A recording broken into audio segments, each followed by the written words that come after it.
Halo, Assalamualaikum warahmatullahi wabarakatuh. Kita berjumpa lagi ya dengan saya di channelnya Senator Yafik.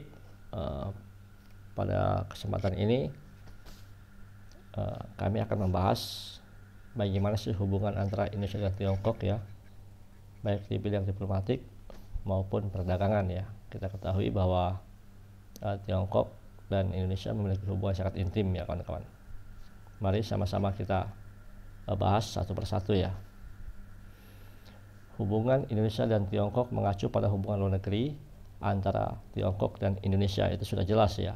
Intinya di sini Indonesia hubungan yang terjadi yang saling menguntungkan kayak gitu ya kawan-kawan. Hubungan antara kedua negara telah dimulai sejak berabad-abad lalu ya, dan secara resmi diakui pada tahun 1950. Namun hubungan diplomatik dihentikan pada tahun 1967 dan dilanjutkan pada tahun 1990. Tiongkok sendiri memiliki kedutaan besar di Jakarta dan konsultan di Surabaya serta di Medan. Sementara Indonesia memiliki kedutaan besar di Beijing dan konsultan di kota Guangzhou, Shanghai, dan Hong Kong. Dari segi wilayah dan penduduk, Tiongkok adalah negara yang paling padat penduduknya di bumi. Sedangkan Indonesia itu memiliki populasi terbesar keempat di dunia. Indonesia dan Tiongkok adalah negara anggota APEC dan ekonomi utama dari G20 kawan-kawan. Oke, kita lanjut ya. Bagaimana sejarah Indonesia dan Tiongkok? Hubungan kekaisaran Tiongkok dan Indonesia kuno telah dimulai sejak abad ke-7, dan mungkin sebelum abad ke-7 pun sudah ada hubungan, tetapi secara sejarah tidak tercatat kayak gitu ya. Indonesia adalah bagian dari jalur maritim, jalur sutra yang menghubungkan Tiongkok dengan India dan dunia Arab ya. Itu ditemukannya dengan banyaknya keramik Tiongkok ditemukan di seluruh Indonesia, dan diperkirakan terjadi hubungan perdagangan kuno antara kedua negara ya. Museum Nasional Indonesia memiliki salah satu yang terbaik dan koleksi paling lengkap dari keramik-keramik Tiongkok ya yang ditemukan. Diperkirakan dari Han, Tang, Sung, Yuan, Ming, dan dinasti Qing yang berlangsung selama hampir 2000 tahun silam ya. Koleksi ini khusus memberikan wawasan yang baik dalam perdagangan maritim Indonesia selama berabad-abad ya. Penelitian menunjukkan bahwa orang Tiongkok berlayar ke India melalui Indonesia pada awal periode Han Barat atau 205 sebelum Masehi sampai dengan 220 Masehi sebagai bagian dari jalan sutra maritim, dan bahwa hubungan perdagangan yang kemudian dibangun secara tradisional antara Indonesia dan Tiongkok.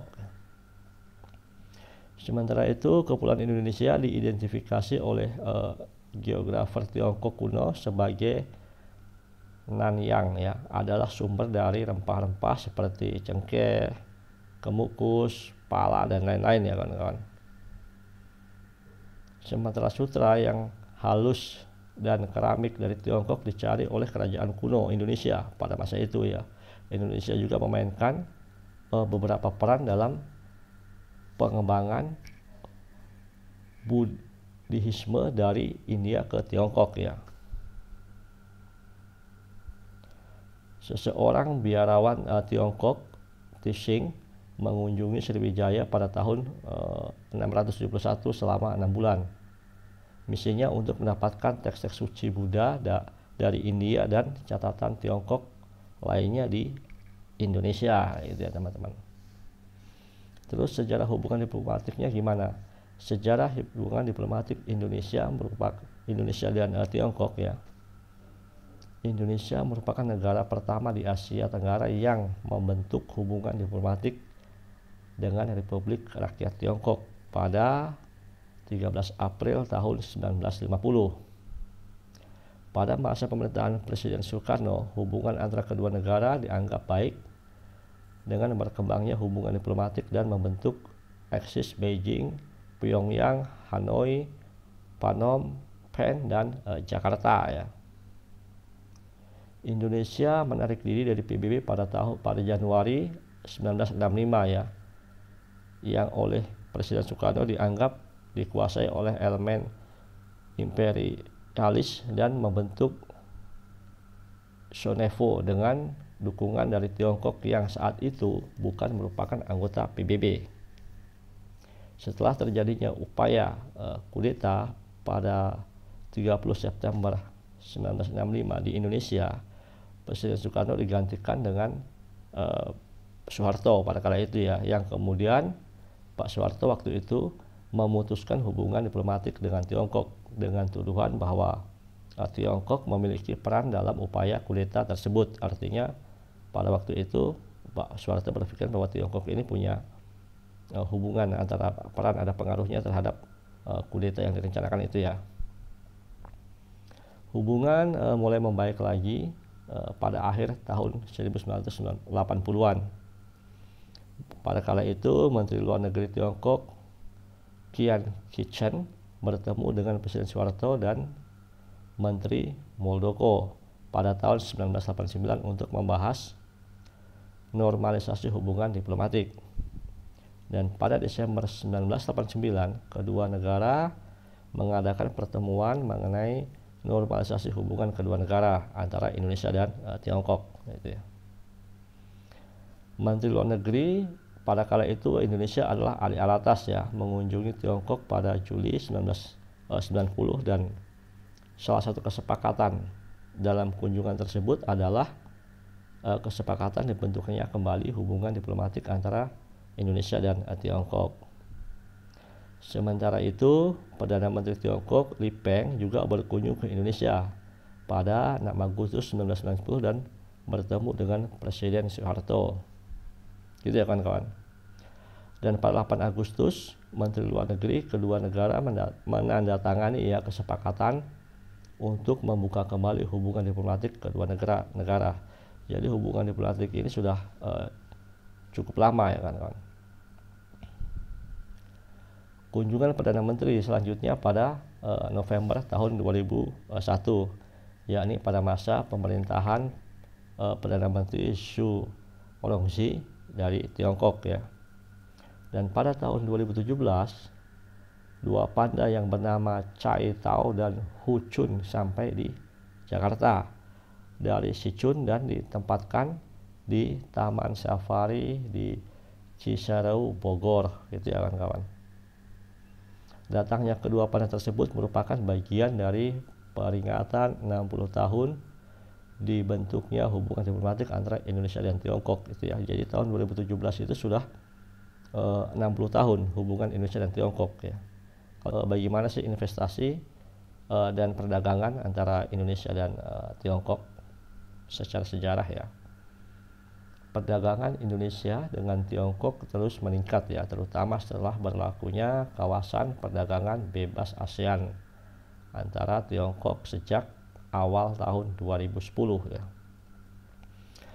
Pada tahun 1990, tahun saat dibukanya hubungan bilateral antara Indonesia dengan Tiongkok, nilai perdagangan Indonesia dan RT mencapai 1,8 US dollar kawan-kawan, yang tinggi sekali ya. Dan pada tahun 2003 nilai perdagangan antara Indonesia dengan Tiongkok mencapai 3,8 miliar US dollar, meningkat hampir 100% ya. Dan di tahun 2010 meningkatnya secara signifikan menjadi 36,1 miliar dolar dari 3,8 tadi ya. Hong Lu yang mengutip berita dari Jakarta Post tanggal 31 Maret 2010 dan China Daily tanggal 3 Mei 2011 menyebutkan bahwa nilai perdagangan antara Indonesia dengan RT mencapai angka 43 miliar US dollar. Perubahan Tiongkok secara signifikan yang menjadikan negara yang berkembang tercepat pada abad ke-21 menyebabkan meningkatnya investasi di kawasan Asia Tenggara termasuk Indonesia ya. Telah dibentuknya perdagangan bebas antara ASEAN dengan Tiongkok disambut dengan kekhawatiran masyarakat karena masuknya produk murah dari Tiongkok dapat berpengaruh buruk kepada perkembangan industri di Indonesia ya kawan-kawan. Tiongkok sendiri telah menjadi rekan perdagangan terbesar Indonesia dan menjadi tujuan ekspor terbesar produk Indonesia, malah itu dapat melampaui Jepang dan Amerika Serikat ya kawan. Impor dari Tiongkok juga berkembang dengan pesat dan mencapai angka 30,8 miliar US dollar ya, atau 22,7% dari impor Indonesia pada tahun 2016 ya.